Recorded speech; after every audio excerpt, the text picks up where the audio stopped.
Hi, I'm Owen from Rask Australia. Thanks for tuning in to the Rask Network. Before we get into today's show, there are a few things we have to go over. Firstly, what you're about to hear and see is limited to general information only. It's not personal financial advice like you'd get from a financial planner. Also, it's important to remember that past performance is not indicative of future performance. That means that anything that's happened in the past, or we say today, is not necessarily going to reflect what happens in the future. Lastly, please consider that any of the guests or myself are featuring on this program may have a financial interest in some of the products or shares mentioned. That's enough from me. I hope you enjoyed today's program. Welcome back to the Australian Finance Podcast. I'm your host, Kate Campbell, and I'm here today with Owen Rask, my counterpart. How you going? Good. I don't know why I said counterpart. That's good. Good introduction, Kate. Counterparty? I don't know. Yeah. There's a lot of risk on this side of the table. How are you going? I am doing very well, and I've put a fun episode together today. Yes, 10 things to avoid in the world of finance. Yes. Because there's a lot of things to stay clear of. So I thought we'd outline a few of them. So if you're new, if you're experienced, just a few things to steer clear of or to raise some alarm bells, maybe, or some amber flags. Yeah, some people say that it's easier to avoid mistakes than it is to achieve greatness. And I think for the world of finance, it's all about avoiding mistakes. Many of the best investors, for example, take their time and they avoid mistakes first. They, to first finish, you must finish first, you must first finish, so to speak. So we've got 10 things, and some of them are a bit more obvious than others, and we'll explain as we go through. So number one of the 10 things to avoid in the world of finance is not investing enough time into your financial foundations. Why is that, Kate? Well, everyone listening is already making a good start at this, but I think there's the risk that we can jump into investing too quickly when we haven't sorted out the basics. And by that, I mean things like getting out of high interest debt. So if you got a credit card charging you 20%, it probably makes more sense to think about that first than just jumping into investing. Even things like getting your emergency fund sorted so you can sleep at night when you invest. Understanding some of the basics so you know if you want to be in a lower risk or a higher risk portfolio. Just getting some of that work done and some of the mindset, even understanding your relationship with money, all of that's really important to start out with. Yeah, I agree completely. It's one of those things where people think it's daunting at first, and that's why we try and break it down, keep it as simple as possible, and also do the mini-series. Yes, so mini-series every couple of years, there's normally like a get back to basics. This year we did investing month. People can refer back to that. And it's just a way to break down the key pillars of what goes into the financial foundations and put them back together in the right way. So you don't need to invest that much time. Maybe it's a couple minutes. Yeah. Maybe it's 15 minutes. Maybe it's half an hour a week. Whatever you think, you can pick one task. Maybe it's like super. I'm going to learn the basics of super this week. Yeah. You spend half an hour on it and then move on to something else next week. Yeah, especially if you get money out of the blue for some reason, maybe a payout or an inheritance or a bonus. You don't need to do something with that money immediately. Sometimes the best choice is just to leave it in a high interest savings account while you figure out the basics before you do anything with it. Yeah, like it. Number two is a get rich quick scheme. Charlie Munger says, to get the wisdom of Mr. Munger, he says, just take away the quick and you'll probably be fine. Get rich quick can become get rich schemes. So there are plenty of ways to get rich over time. Yes. Our friends at Pearler have the Get Rich Slow Club, which is great fun, taking a different turn on it. But why would we avoid a get rich quick scheme, Kate? The thing is, investing does involve risk. Our money may fall on any given day if it's invested in the market. And so we don't need to amplify that risk by jumping into things that are too good to be true. Or maybe they might work one year, but they don't work the next year. So there's a lot of things. Sometimes they're completely legal and they might just be promising a really huge opportunity that might not eventuate. So they might just be promising something that's too good to be true. Or it could be on the other side where it's actually something fraudulent. So that's why number one's really important, by understanding some of the basics. And even we point people to the Vanguard asset chart so you can see what different things like the Australian market and the US market have done over time, because then you realize if someone's telling you, I'll double your money this year, you look at those charts and go, that doesn't really happen. The easiest one that I've seen, and that's a really good way to wrap that up. But I think the easiest one I've seen is people trying to get rich out of individual stocks or crypto. Those two things over the last 10 years have been running rife online and throughout a lot of conversations. And that the best performing investment over the last 100 and, well, even longer than that, few hundred years, is the share market as a whole. And that's returned, let's say for round figures, around about 10%, depending on the market, depending on the time frame. So if you just think about 10%, if you're aiming for something above that, you're taking more risk, and typically a lot more risk than what's involved in the stock market as a whole. And then if you're aiming below that, you're probably going more conservative and you're adding things that are lower risk like cash savings and that sort of stuff. Yeah. So that's one way to identify it. Another way to identify it is to just ask yourself what could go wrong with this investment. And a lot of people don't stop and do that. So that's one way they go wrong. And you can check. In Australia, fortunately, you can check if a company has an AFSL, an Australian Financial Services License. Just go to the ASIC website, ASIC website, and you can search for AFSLs. And that's why licensed. just having the foundations is important. So you can sort of look at things and ask better questions, which is really important. Even if you're using a financial advisor, you just want to have a little bit of a foundation that you can start to ask questions and go, well, why is this the right strategy for me? Yeah, I like it. Number 3, charismatic salespeople and talking heads. They don't exist in finance, Kate. There's still a few of them around. Business development managers, they probably have better titles now, but they're even with sort of managed funds, especially in different, maybe not with brokers as much, but a lot of people will talk to you about the pros of something and they'll tell you how great a company is or a managed fund is.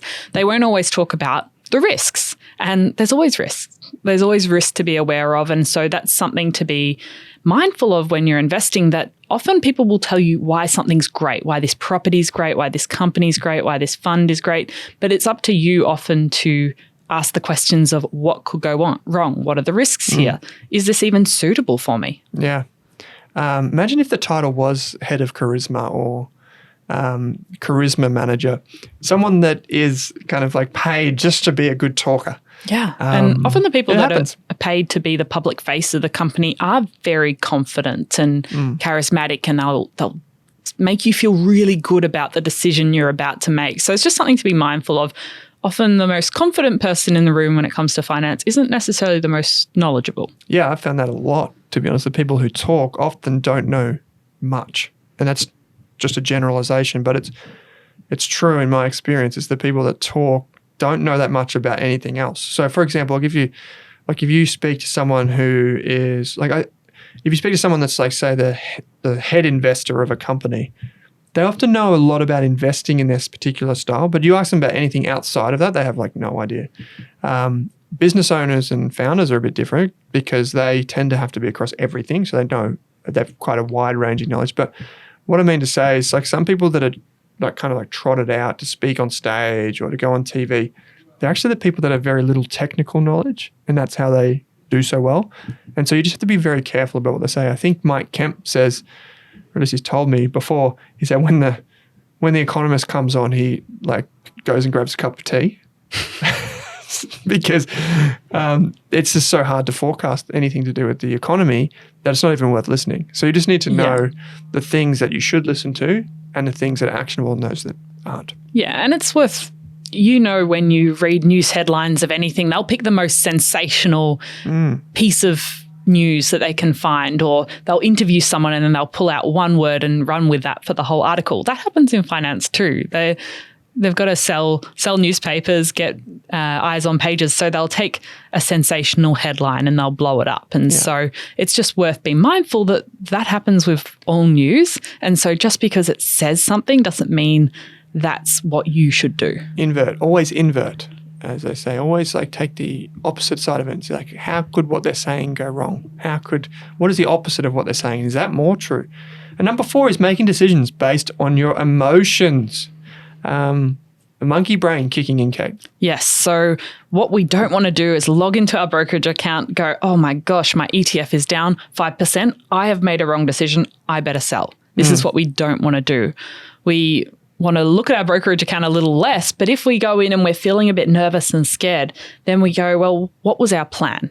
And so we might not have a plan. So this will come back to actually writing down what a basic plan of why you're buying that ETF or company and why you invested in the first place, what would make you sell it? And then if you're feeling nervous or scared, thinking, what is my plan? Why did I invest in it? Was it a long-term decision I was making? If so, what happens on a day-to-day basis doesn't really matter that much because I'm investing for a 10-year goal. Even just listening to a podcast that sort of calms down your nerves about what's going on, not something sensational, talking to a friend about it, talking to an online Facebook group, because there's a lot of Facebook groups, like even Cleanse My Millennial Money, when things are a bit nervy in the market, someone will say something and then other people will provide some support and say it's about the long-term game. Yeah, zoom out, get the perspective. So important. And we've done a couple of brain hacks on the show in the past. You can check those out if you want to learn more about how your behavior can influence your decision making. And I find in times of crisis or in times of emotional things, I go back to the facts more often. But you've got to be really careful when you do that. You don't seek out confirming evidence which supports your narrative. So, I've made this investment because, and then you try and find things that would support that. You can always find some evidence to support a case to sell or to buy anything, really. Yeah, you can.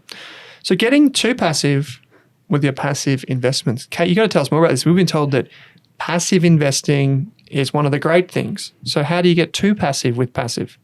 Yes. Well, people talk about making passive income, and it's sort of brought out in a way that you'd never have to do any work again and it just sort of magically appears in your bank account. But the thing is, most passive income has some form of active work involved in it. And so when it comes to investing, that might be reviewing your portfolio on a quarterly or semi-annual basis. And you might want to add additional investments. So even if you automate it, you still want to check things are running in the background and that you're still working towards your goals. It might include things like updating your tax file number so you don't get withholding tax. So logging onto your share registry. So each ETF or company you invest in will be linked to a share registry that might include Computershare or Link Market Services. So if you're a first-time investor, you'll probably get something in the mail that says you can set things up. So turn on email settings if you can, put your tax file number in, make sure your bank account details are there. So if there is a dividend or a distribution paid, you either get it or you've turned on a dividend reinvestment plan, a DIP.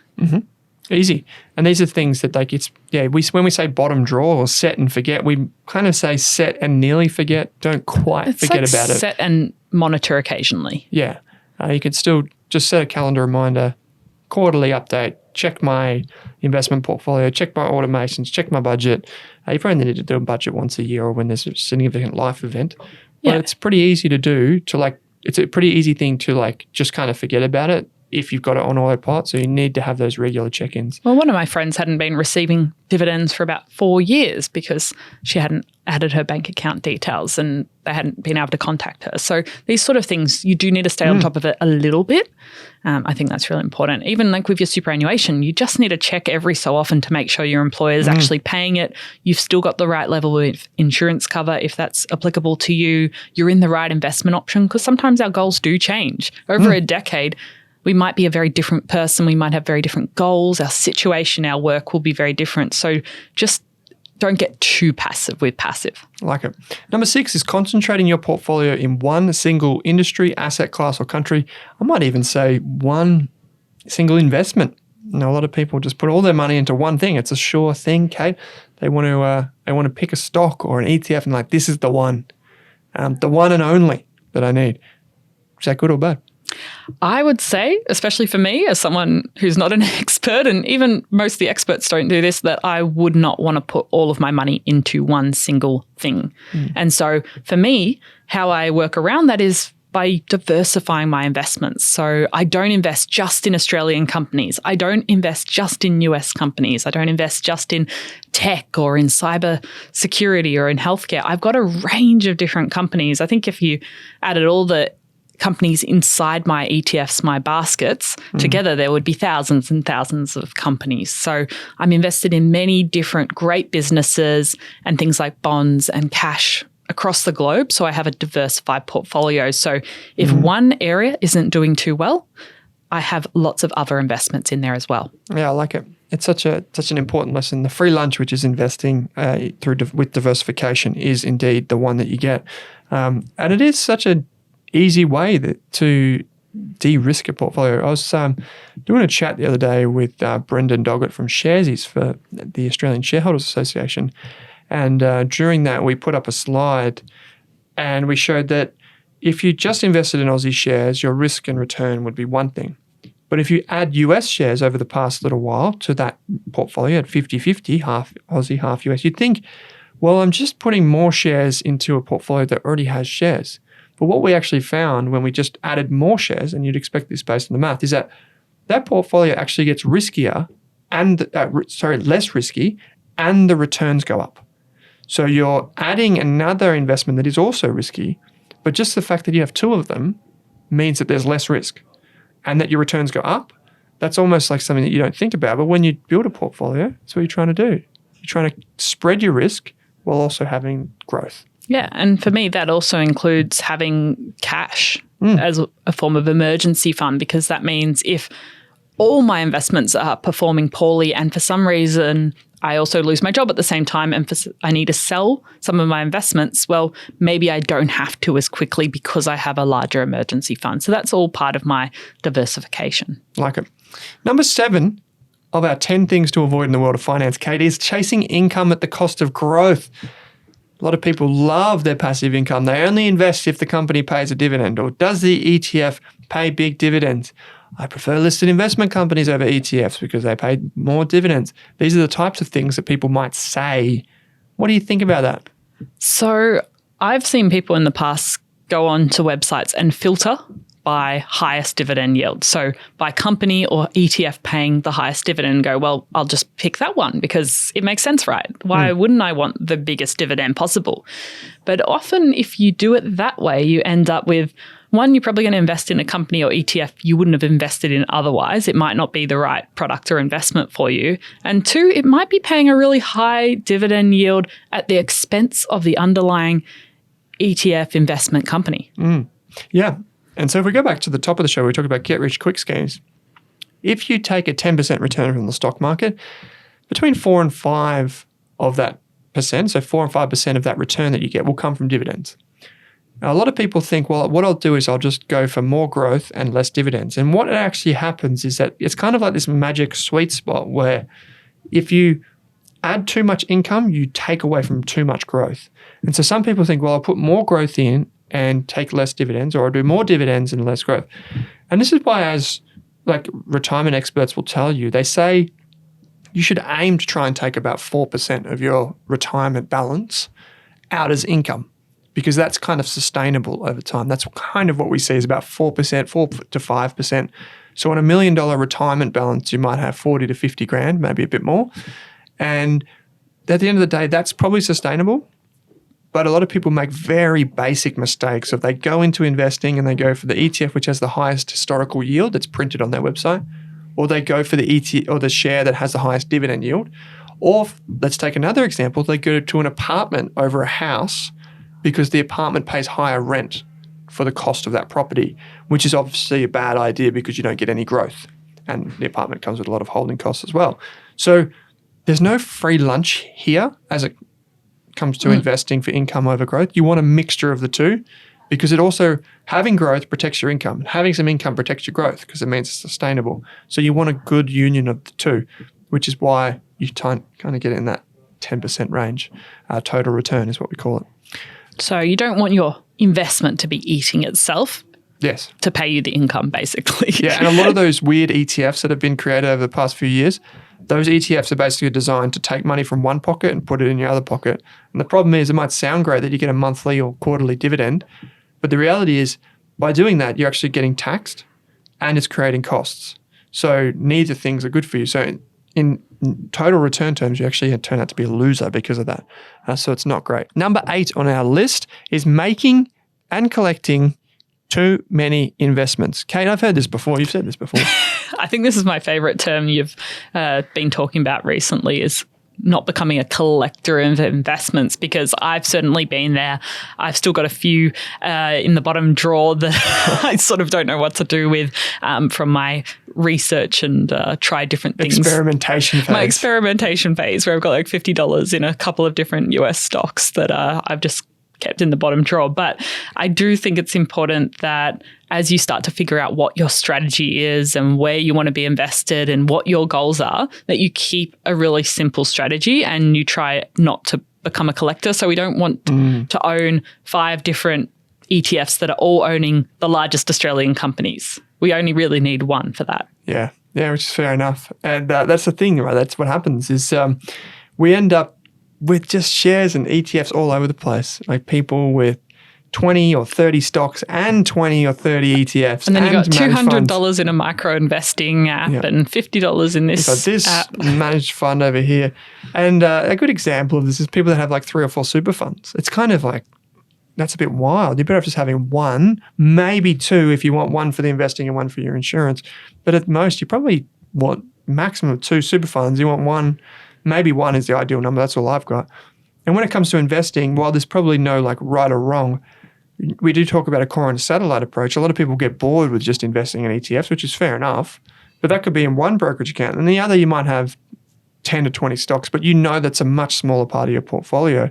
So you don't have collector syndrome, which is the diagnosis, the formal diagnosis. You issue people that, do you? Yes, they come into the clinic and I give them. There's only a few that I give them, but that's one of the diagnoses. And there's the remedy for this is actually just to think to yourself, okay, what's my plan? And to set up a formal document to yourself. It could be a paragraph. It could be a little bit more. Why am I investing? And what are the general rules? Like, how many positions do I want? How am I going to manage my tax? How am I going to dollar cost average, like add money regularly? Which broker am I going to use? Just write that down, and then it'll protect you from decisions in the future where you're like, oh, I heard Kate was talking about her favorite new mining stock on the Australian Finance podcast. Not that she would. I might go and invest in that thing. It stops you from making those decisions. And I think it works wonderfully for me too, to have that plan in place. So number 9, Kate, is falling into a comparison cycle. A lot of people do this. You listen to anyone in a podcast, you jump onto social media, you see people talked about in the news, celebrities, whatever, comparisons.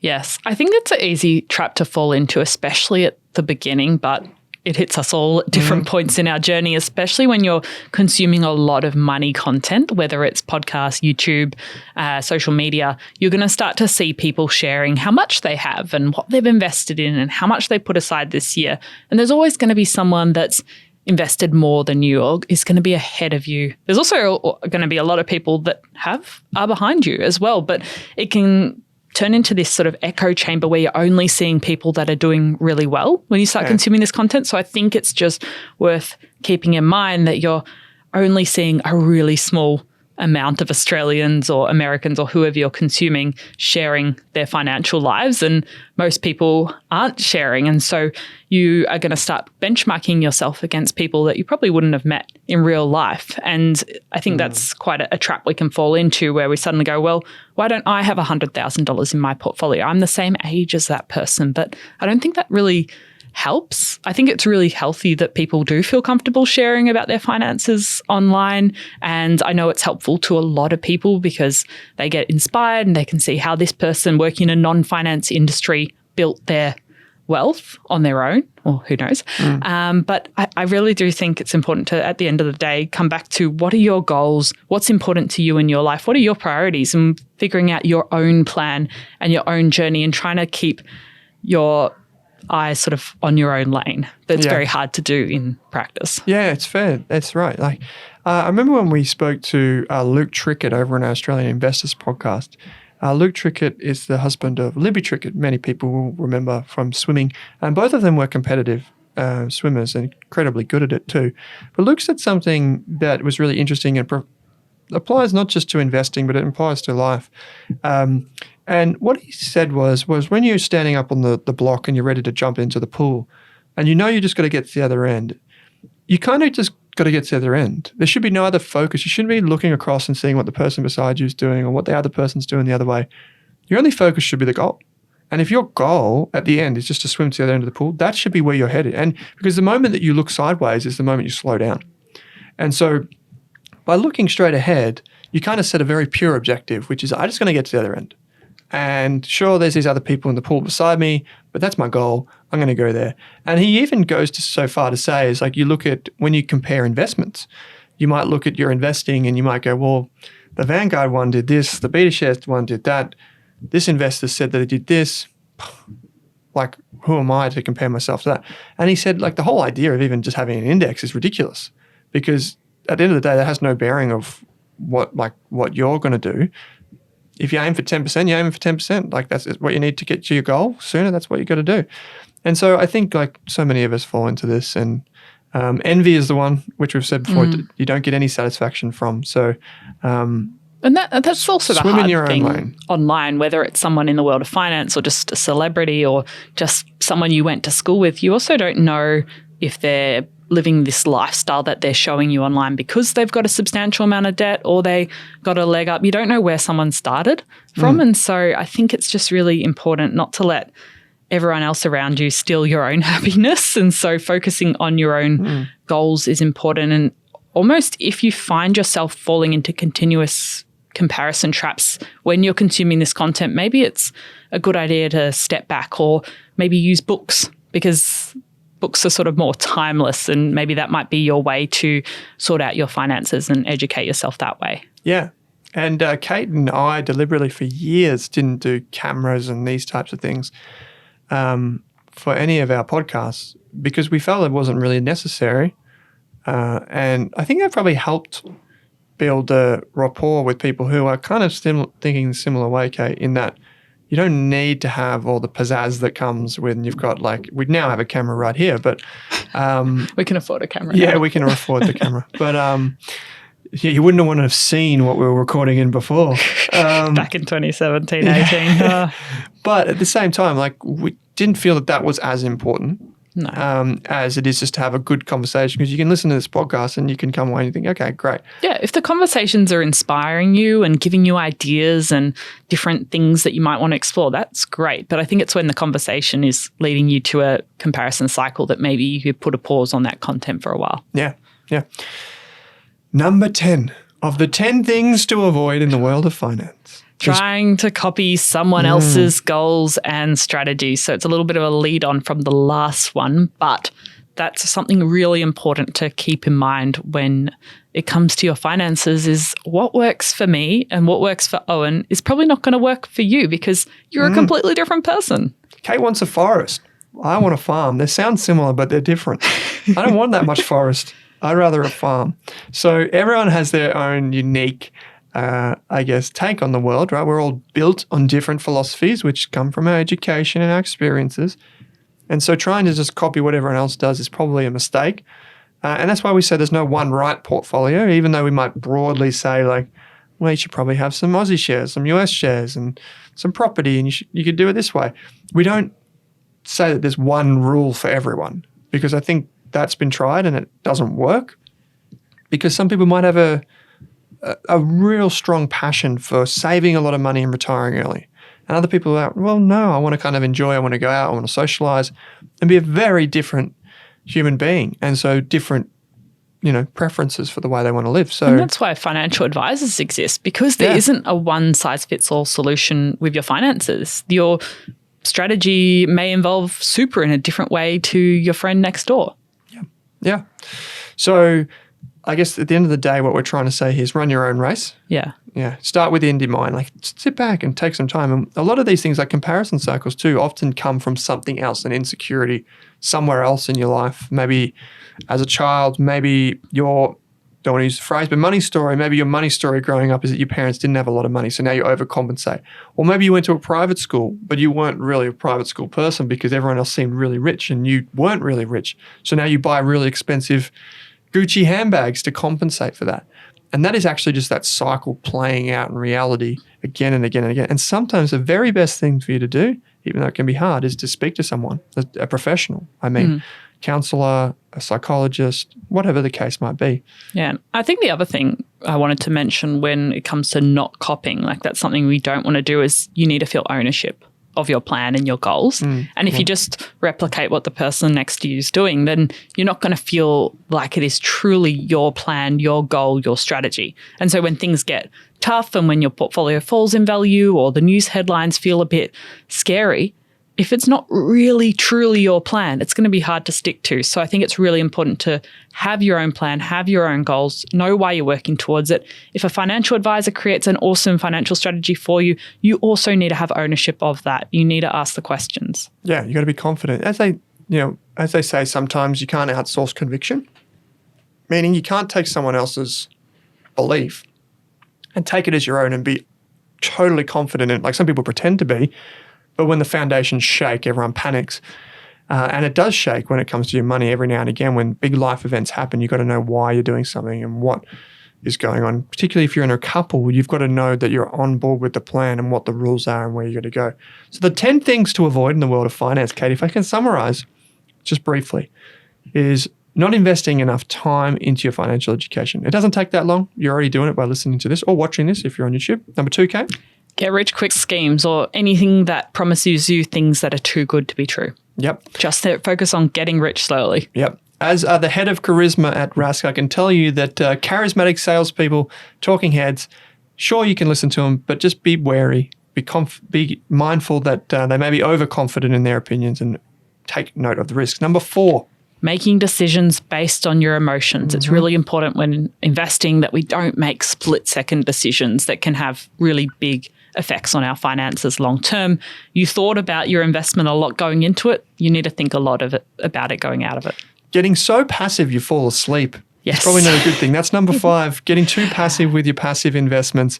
There is still some work to do if you want to grow wealthy and you want to stay on top of your finances, your tax, these types of things. You can make it easy through automation, and do all those things. Absolutely. We're big advocates of that. But at the same time, just take it easy and keep an eye on those details as you go through. Number 6. Concentrating your portfolio into one single investment or country or asset or industry. Just think about diversification. It's a very important thing to implement in most areas of your life. It'll make things better. Yes, it will. Number 7 is chasing income at the cost of growth. We could invert that and say chasing growth at the cost of income. You want to balance between the two. We call it total return in investing. So we want to look at the total return. If you are looking at the return of something over the long term, don't just look from like 1 week, 1 month, 1 quarter, 1 year. Look for a few years. The reason we say past performance is not indicative of future performance is because people often just look at the last year and see what happened. Look over 3, 5, 10 years. And when you look at the performance of your ETF over 10 years, it doesn't include dividends. Yes. So make sure you think about that. Yep. Number 8.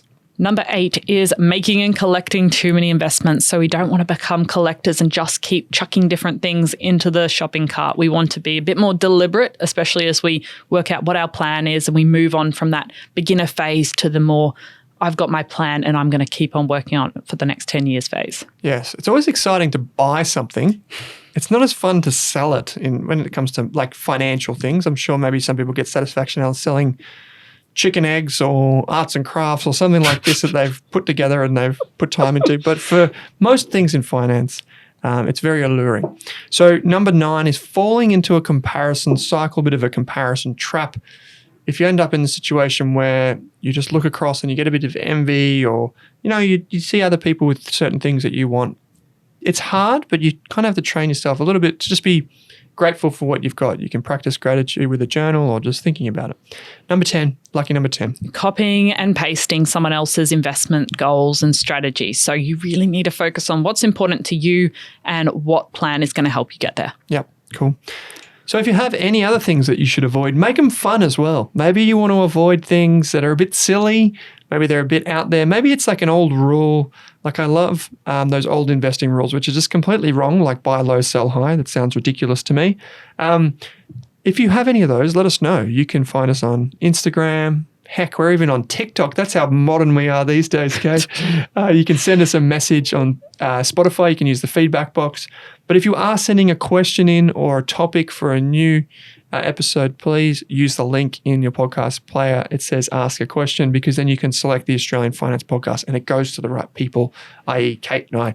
And you can learn more about all these things on finance, investing, budgeting, saving, super, you name it. We got it over on the Rask websites. There's a link to take some free courses in there. Kate, 10 things to avoid in the world of finance. I'm going to go out there and avoid some of these things on my way out. But thanks for joining me. Thanks for listening, everyone.